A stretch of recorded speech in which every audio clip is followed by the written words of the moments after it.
Los datos biométricos.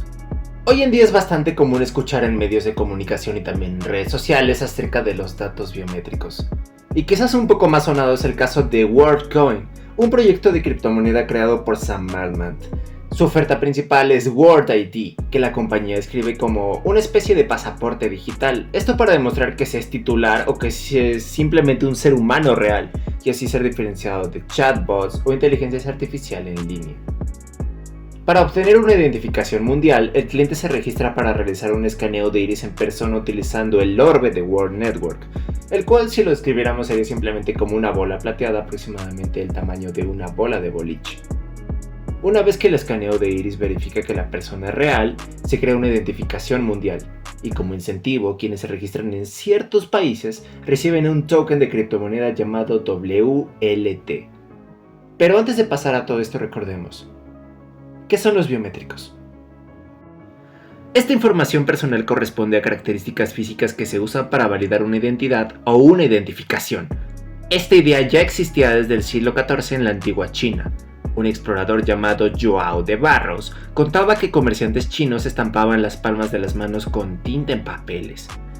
Su llegada a Occidente llegó en 1883 gracias a Alphonse Bertillon, jefe del departamento fotográfico de la policía de París, quien creó el Bertillonage, también conocido como sistema antropométrico. Lo usaban para identificar a los criminales y se convirtió a la biométrica en un campo de estudios. Este capturaba medidas como longitudes y anchuras de la cabeza y el cuerpo. Esto fue una maravilla hasta que surgieron algunos problemas con diferentes sistemas de medición, cosa que obligó a la policía a usar huellas dactilares, cosa que ya hacían los chinos antes. La idea de usar patrones de iris como identificación fue propuesto por el oftalmólogo Frank Burge en 1936. Esta idea fue retomada en las películas de James Bond, aunque fue usado meramente como un icono de fantasía. Cuando una persona da sus datos a un sistema, este pasa a registrarlos como un algoritmo numérico. En otras palabras, tus ojos, tus huellas, tu pelo y en general toda la imagen y todos los datos que tú proporciones pasan a ser ceros y unos y a guardarse en una base de datos. Estos son guardados y comparados con los de otras personas que intenten acreditar su identidad. Por eso cuando otra persona intenta acceder a sus propios datos, es posible que no se le dé acceso, ya que los datos no concuerdan. Que lo traducimos de esta forma: cuando tú das tus datos biométricos, estos se guardan en una base de datos.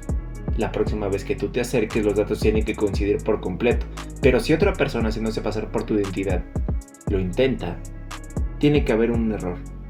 Puede ser entre el 60 y el 99.9% generalmente, y eso gracias a la tecnología que tenemos hoy en día.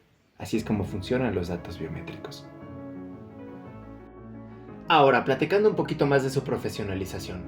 Fue en 1985 cuando dos médicos llamados Leonard Flom y Aran Safir retomaron la idea, y fue en 1987 cuando consiguieron la patente.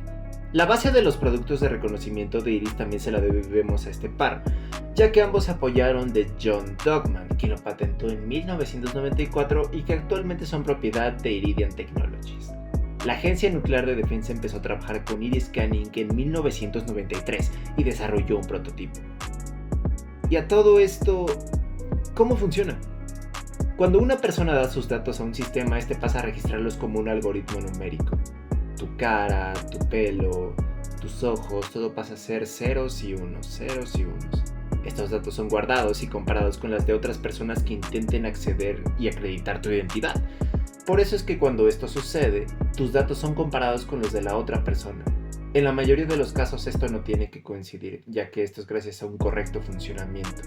Si tú lo haces, la base de datos tiene que aceptarlo y tiene que decir que es correcto, porque todos los datos concuerdan. Sin embargo, si lo hace otra persona, llega a haber un porcentaje de error entre el 60 y el 99.9% según los datos proporcionados por WorldCoin.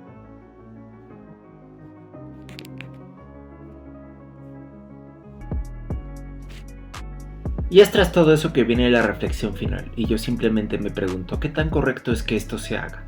¿Qué tan correcto es que se oferte por los datos de una persona tu información, tu cara, tu rostro, tus huellas dactilares? ¿Y qué puede pasar con ella después de todo esto? Yo considero que realmente es algo que debe tratarse con muchísimo cuidado. Si bien hay procesos que lo exigen, tal como son cuentas bancarias, registros con el gobierno, los datos biométricos pueden ser un campo muy sensible. ¿Y esto en qué radica? Radica en que pueden ser replicados. Con un poco de tu voz, un poquito de tu imagen, se pueden crear videos. Hoy en día es muy común ver estafas. Estafas de personas que, pues la mayoría de ellas vienen de África y que se hacen pasar por personas que son conocidas. Y estas personas abusan de la confianza de las personas. Gente mayor, gente quizás un poco inexperta, o gente que simplemente no conoce la malicia. Y usando simplemente los datos biométricos, datos como la voz, como la imagen que ya lo mencionábamos antes, puede jugar un poco con estas personas. ¿Y qué puede obtener de ello? Puede obtener beneficios, puede intentar amenazarla, también puede significar de alguna forma daños para ellos, para sus familias. ¿Y todo por qué? Por el manejo inadecuado de estos datos. Yo nunca dije que esto no fuera una herramienta que pueda ser útil, porque de alguna forma pues ya lo usamos. ¿Y esto de qué forma? De formas impresas. Ejemplo, yo como estudiante de la UEH tengo que entrar siempre con una credencial o con una tira de materias.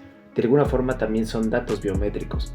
Las fotos que dejas en Facebook también son datos biométricos, ya que de alguna forma es una identificación. ¿Qué hagas después tú con ella? Si es replicable y cuál es el fin de todo eso. Bueno, muchas empresas usan letras chiquitas. Sin embargo, no muchas personas se toman el tiempo de leerlas y, pues seamos honestos, tú amigo que está escuchando esto, ¿leíste alguna vez todos los términos y condiciones cuando creaste tu primera cuenta de Facebook por allá de 2010, tu primer correo, Instagram, cuando ingresaste para Mercado Libre por primera vez, tu primera cuenta, o quizás un poco más importante, tu primera tarjeta de banco? ¿Realmente lo leíste? Yo creo que el ritmo de vida que tenemos hoy en día es algo muy acelerado y que obliga a las personas a simplemente es como, no importa, dámelo, yo lo necesito ya. Sin embargo, esto depende un poquito más de la ética, no solamente de las personas, sino también de las empresas, porque bueno, si yo, como una empresa, soy dueña de tus datos, tengo que ser responsable de lo que pase con ellos y cómo se ejecute,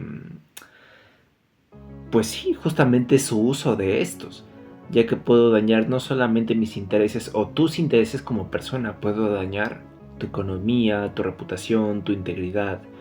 Eso pensándolo por el lado de las empresas. Pero si lo vemos desde el lado de las personas, quizás los casos más sonados para este caso de aceptar el token podrían ser países en vías de desarrollo. Me imagino quizás los niños en el Congo, Namibia, Zambia, todo el sur de África, que son países que prácticamente subsisten de los apoyos. Yo creo que una persona que tiene la necesidad, y si es que tiene acceso a todo esto, pues podría vender sus datos. ¿Por qué? Para poder comer.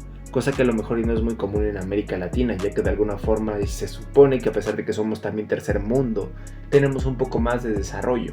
Me imagino que seas una persona de Ecuador, una persona de Colombia, alguna persona de Yucatán, Chiapas, Oaxaca.